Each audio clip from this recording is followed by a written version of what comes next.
একবার মদিনাতে রাত্রিবেলা বিকট একটা আওয়াজ হলো, বিকট এত আওয়াজ, সবাই ঘুম থেকে জেগে গেল। ঘুম থেকে জেগে সবাই হতভম্ব, কিরে এত আওয়াজ তো মদিনাতে কখনো শুনি না। ঘটনা কি? কেউ ঘোড়া নিয়ে, কেউ উট নিয়ে, কেউ খচ্চর নিয়ে, কেউ এমনি খালি পায়ে ছুটতে আরম্ভ করলো আওয়াজের দিকে, দেখি যাই কোথায় কি হলো। সবাই ছুটতে ছুটতে মাঝপথে যেয়ে দেখে রাসূল সাল্লাল্লাহু আলাইহি ওয়াসাল্লাম আওয়াজ কোথায় হয়েছে, কোত্থেকে হয়েছে দেখে ফিরে আসতেছে আর বলতেছে, লান তুরাউ লান তুরাউ, ডোন্ট ওয়ারি, আরে ভয় নাই ভয় নাই, দেখে আসছে আমি। আল্লাহু আকবার। বিপদ ঘটলে নেতা থাকতে হবে কই, সামনে না পেছনে?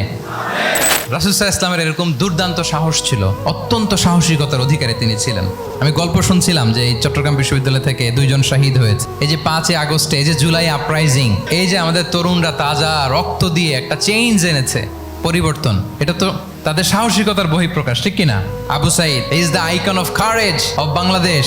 এই যে বুক টান টান করে যে হাত দুটা প্রসারিত করে দাঁড়ালো, আল্লাহু আকবার। গোটা বিশ্ব এখন তাকে আইকনিক ফিগার হিসেবে মেনে নিছে, গোটা বিশ্ব তাকে চিনছে, তার জন্য দোয়া করছে। আমরা যেন কাপুরুষ না হই, আমরা যেন ভীরু না হই, আমরা যেন সত্যের বীর সেনানী হয়ে আবু সাইদের মতো এরকম 2 হাত প্রসারিত করে দাঁড়াতে পারি, ঠিক কিনা?